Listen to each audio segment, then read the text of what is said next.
ou melhor, o que os contratualistas estão discutindo ou tentando compreender é a finalidade do Estado, não dos governos, ok? Agora sim, vamos para Hobbes e ver o que é que Hobbes falou acerca da política.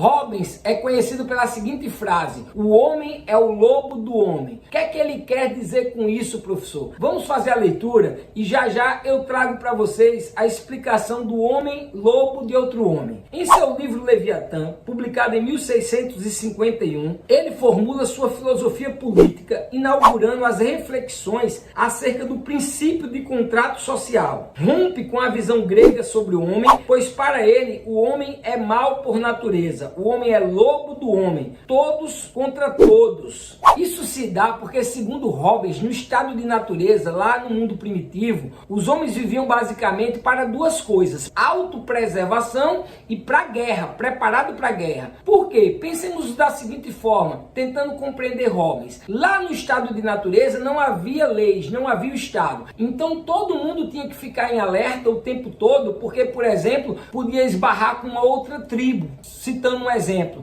e de repente começar uma guerra, ou alguém vir tomar os seus utensílios e você ter que se defender. Enfim, vivia-se em um mundo no qual o homem era lobo do homem, era todos contra todos, como se todo mundo vivesse o tempo todo uns com medo dos outros. Viviam assim o tempo inteiro, com medo um do outro, em tensão ininterrupta, tensão o momento todo, em estado de uma guerra permanente, de uma guerra para qualquer hora, para qualquer momento. Logo, em Hobbes, o que era autoconservação se transforma em destruição, em medo, em insegurança. E essa tensão, esse medo, esse estado de guerra o tempo todo, só podia ser superado se passássemos do estado de natureza para o estado civil. E foi justamente o que aconteceu. Temendo a própria morte, temendo ter que estar nesse momento de estar sempre preparado para o combate, estar sempre com medo de alguma coisa,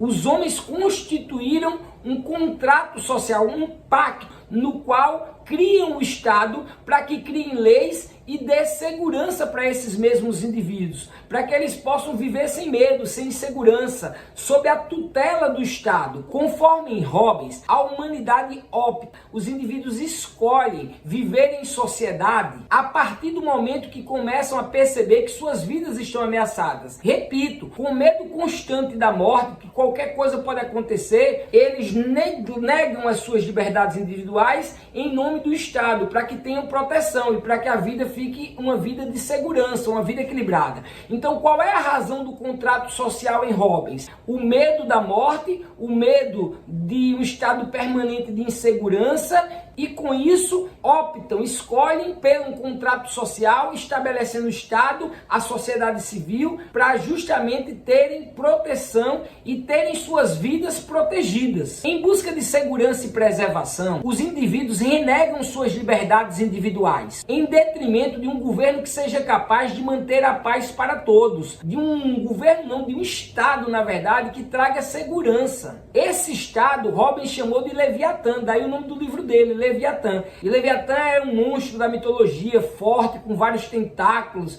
Então o Estado seria isso, essa figura mitológica forte que daria segurança para todos os indivíduos. Porém, para a criação desse Estado, segundo Hobbes, e para que ele seja legitimado e reconhecido por todos, é necessário um contrato social, um pacto social. Então, Hobbes inaugura os contratualistas, compreendendo que por conta do medo e da insegurança, os homens fizeram um contrato social e saíram do estado de natureza para o estado civil. Percebam agora como Hobbes é renascentista. Primeiro, ele defende um estado forte, né? Tanto que chamou de Leviatã, da figura mitológica que acabei de falar. Segundo, quem é o representante do estado, então? Os representantes do estado passam a ser os reis, tal como foi defendido por Maquiavel. E agora, Robbins vai tentar fundamentar isso. Ele vai dizer o seguinte, que todo mundo deve obedecer esse rei e não pode questioná-lo, ou seja, o Estado, ninguém pode questionar o Estado, rei e Estado se confundem, passam a ser quase sinônimos na Idade Moderna. Lembre que a Idade Moderna, uma das características é o Estado absolutista. Então, para Robbins, ninguém pode questionar esse Estado, porque esse Estado é o responsável por trazer segurança para a vida das pessoas, por trazer paz para a vida das pessoas, por trazer ordem social. Então ninguém pode questionar o Estado. O Estado é soberano. O Estado é inquestionável, segundo Robbins. Percebam, segundo Robbins, para garantir a ordem e manter suas vidas em segurança, todos devem obedecer a esse soberano sem nunca o questionar, ou mesmo dividir o seu poder. Ideia de soberania indivisível, poderes absolutos nas mãos de uma única pessoa, no caso aqui o rei. Uma vez que o soberano representa a vontade de todos os indivíduos que renunciaram seus direitos individuais em nome da paz social, tal como eu falei. Surge assim a sociedade civil, ou seja, o estado civil dos homens. Para garantir a realização da finalidade para a qual ele foi constituído, o poder soberano não pode ser divisível. Os poderes têm que estar todos nas mãos do soberano, do rei.